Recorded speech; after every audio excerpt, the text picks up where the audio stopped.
Hi friends, welcome to foodies page.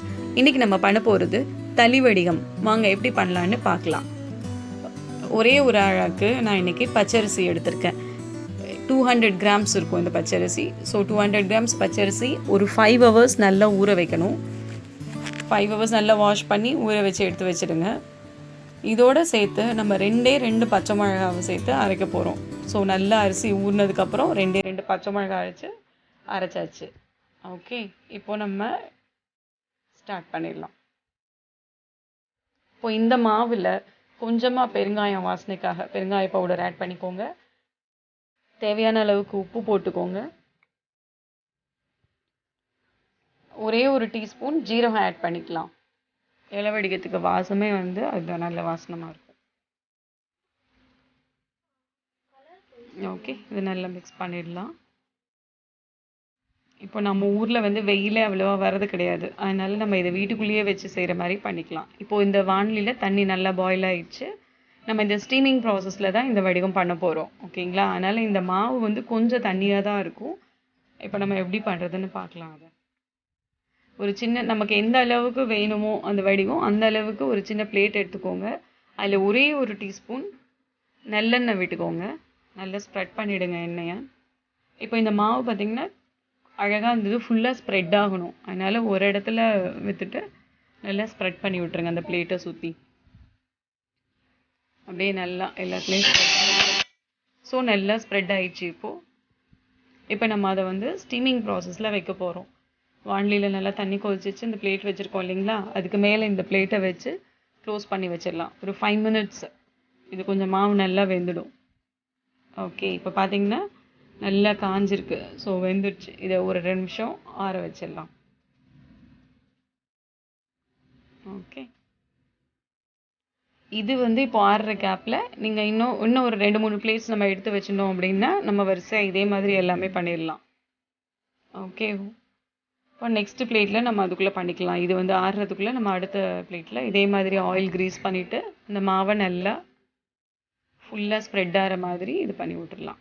Okay, இப்போ மறுபடியும் இதையும் அதே மாதிரி அந்த பாத்திரத்தில் வச்சு ஸ்டீமரில் வச்சு பாயில் பண்ண வச்சிடலாம்.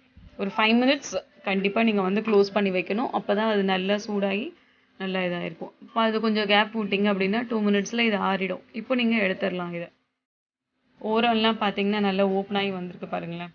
அந்த மாதிரி வந்துடுச்சு அப்படின்னா இது கொஞ்சம் நல்லா ஆறிடுச்சு, எடுத்துடலாம் அப்படின்னு அர்த்தம். அப்போ தான் நமக்கு பிஞ்சு போகாமல் ஒட்டாமல் வரும். ஓகே, இப்போ பார்த்தீங்கன்னா இந்த பிளேட்டில் இருக்கிறது எடுக்க வந்துடுது. இந்த கேப்பில் நெக்ஸ்ட்டு நம்ம வச்ச பிளேட்டில் இருக்கிறது அதுவும் வெந்துட்டுருக்கு.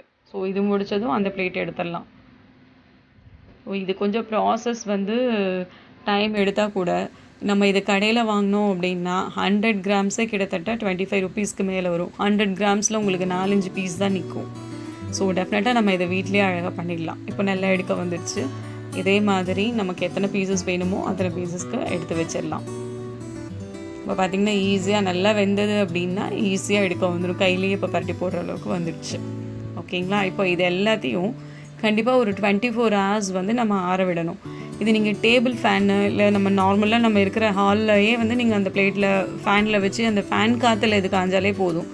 பாருங்கள், இது நல்லா அப்படியே காஞ்ச ஆரம்பிச்சிருச்சு. இது அப்படியே விட்டுருங்க. இப்போ நான் 1 டே கழித்து நான் எடுத்திருக்கேன். ஸோ கடையில் விற்கிற மாதிரியே செம சூப்பரான தளி வடிகம் ரெடி ஆயிடுச்சு. இப்போ நம்ம எண்ணெயில் பொரிச்சு சாப்பிட வேண்டியது தான். எல்லாமே நல்லா காஞ்சிச்சு. ஸோ டெஃபினட்டாக ஒரு 24 ஹவர்ஸ் ஆகுது இதை நீங்கள் காய விடணும். ஃபேன் காற்றுல தான் காயணும். கண்டிப்பாக வெயிலில் வச்சிடாதீங்க. இப்போ வானிலையில் நல்லா எண்ணெய் சூடாயிடுச்சு. நம்ம இந்த வடிகத்தை பொரிச்சு சாப்பிட வேண்டியது தான். பாருங்கள், செம்ம சூப்பராக நல்லா காஞ்சதுனால நமக்கு நல்லா அந்த கடையில் வாங்கின மாதிரியே அந்த கிறிஸ்பினஸ்ஸு எல்லாமே நல்லாயிருக்கும். டேஸ்ட்டும் நம்ம உப்பு இது காரம் எல்லாம் நமக்கு தேவையான அளவுக்கு போட்டதுனால நல்லா மொறுன்னு உப்பு காரத்தோட நல்ல தளி வடிவம் கிடச்சிருச்சு. ஓகேங்களா? இந்த மாவே நீங்கள் ஒரு 12 ஹவர்ஸ் வச்சுட்டு பார்த்தீங்க அப்படின்னா இன்னும் உங்களுக்கு நல்ல புளிப்பான வடிவமே கொஞ்சம் புளிப்பு டேஸ்ட்டோட கூட வரும். ஓகேங்களா? ஒரு 5 ஹவர்ஸ் ஊற வச்ச மாவு நம்ம எடுத்து இமீடியட்டாக யூஸ் பண்ணிட்டோம். சப்போஸ் நீங்கள் இந்த மாவையே ஊற வச்ச மாவையே ஒரு 5 ஹவர்ஸ் நீங்கள் வச்சுட்டு பண்ணிங்க அப்படின்னா புளிப்பு ஸ்மெல்லும் சேர்ந்து வந்துடும். ஓகேங்களா? இப்போ செம்ம சூப்பரான தளி வடிவும் நம்ம வீட்லேயே ரெடி பண்ணியாச்சு. ஸோ டெஃபினட்டாக நீங்கள் பேன் கார்ட்லேயே பண்ணி முடிச்சிடலாம். ஸோ நல்ல கிறிஸ்பியாகவும் இருக்குது, டேஸ்டியாகவும் இருக்குது. டெஃபினட்டாக ட்ரை பண்ணி பார்த்துட்டு கமெண்ட் பண்ணுங்கள். மறக்காமல் நம்ம பேஜை லைக் பண்ணுங்கள். உங்கள் ஃப்ரெண்ட்ஸுக்கும் இந்த வீடியோ பிடிச்சிருந்தா ஷேர் பண்ணுங்கள். நம்ம சேனலை சப்ஸ்கிரைப் பண்ணி பெல் ஐக்கான் கிளிக் பண்ணி நோட்டிஃபிகேஷன்ஸ் ரிசீவ் பண்ண மறந்துடாதீங்க. தேங்க்யூ.